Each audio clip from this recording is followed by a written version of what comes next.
Bismillahirrahmanirrahim. Assalamualaikum warahmatullahi wabarakatuh.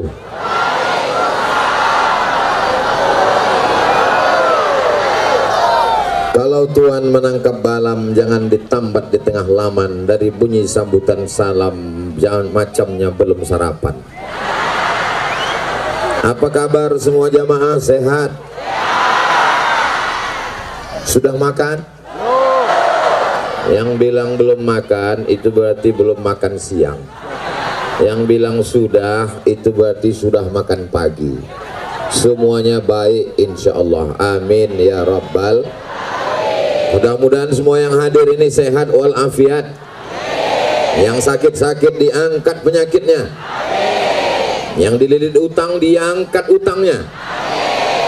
Makin kuat. Yang belum bertemu jodoh dijumpakan jodohnya. Kenapa banyak betul yang jomblo ini? Mestinya yang bilang amin itu yang belum nikah aja. Ini anak udah 3, amin. Semua yang membuat kita berkumpul ini, dari mulai langkah kaki, hayunan tangan, detak jantung, hembusan nafas, ini semua karena nikmat Allah subhanahu wa ta'ala. Maka kita syukuri dengan ucapan Alhamdulillahi Rabbil.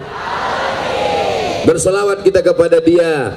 Gara-gara Dialah kita bisa masuk surga. Allahumma salli ala Sayyidina Muhammad wa ala ali Sayyidina Muhammad. Yang sama-sama kita hormati Bapak Bupati Indragiri Hilir, Bapak Dr. Haji Muhammad Wardan beserta seluruh jajaran, Bapak anggota DPRD Provinsi Riau, Bapak Camat, Bapak Kades, Bapak RT RW, tokoh masyarakat, alim ulama, cerdik pandai, Bapak Babin Sababin Kamtipmas dan Ramil, Bapak lupa siapa lagi,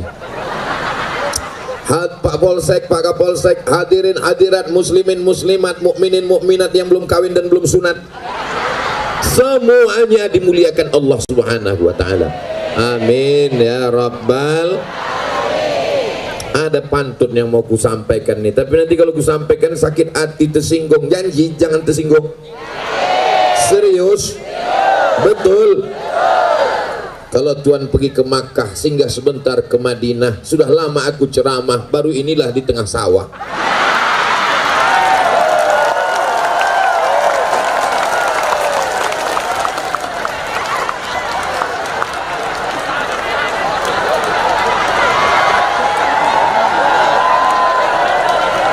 Kalau Tuhan pergi ke Makkah, jangan lupa membawa senangin. Sudah lama aku berceramah, baru inilah baleho diembus angin. Padahal maksud saya mau menengok judulnya. Hari jadi Danau Pulai Indah, kita rajut ukhuwah Islamiyah menuju persatuan ummah, mewujudkan negeri yang berkah. Desa Danau Pulai, apa yang Ustaz tengok? Ada tulisannya di situ. Desa Danau Pulai Indah ini berkah atau tak berkah? Apa berkahnya?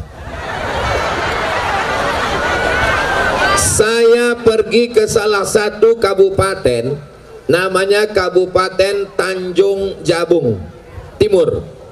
Apa kata Pak Bupatinya? Saya menggalakkan ke semua masyarakat saya menanam pinang, Pak Ustadz. Kenapa?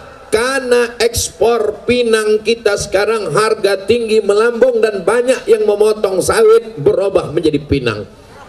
Dan di Danau Pulai Indah ini, yang pertama kali saya tengok tadi pinang. Jadi masyarakat Danau Pulai Indah, Indragiri Hilir, tanahnya subur. Tengok tuh buah pinang, tanam pinang rapat-rapat agar puyuh tak dapat lari. Sudah dipinang tak dapat, dipujuk-pujuk dibawa lari. Tak boleh. Itu menurut Pak Kua tidak sah. Jadi harus dipinang baik-baik, betul? Dipinang, tinggal campakkan tumbuh, campakkan pokok kelapa tumbuh, campakkan brondol tumbuh. Tanah ini subur luar biasa. Saya pergi ke salah satu daerah di pegunungan, itu tanah mesti dicangkol dulu, dibajak dulu, dialirkan air dari gunung, bisa bertanam padi. Tapi di Danau Pulai Indah, tak usah kita bahas lagi. Ini pulang saya tinggal mencucukkan aja lagi nih.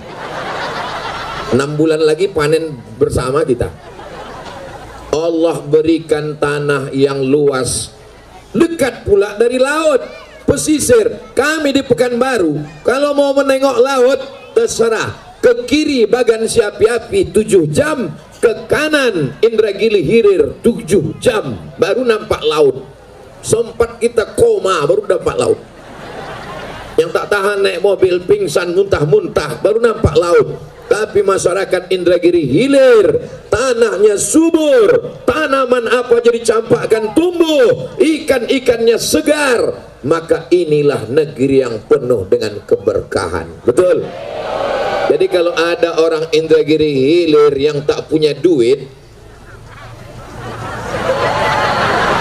itu 2 kemungkinan. Pertama zuhud, yang kedua bongak.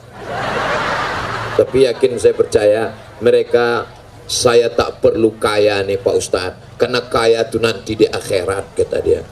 Tapi kalau dikasih duit banyak, mau juga Pak Ustadz.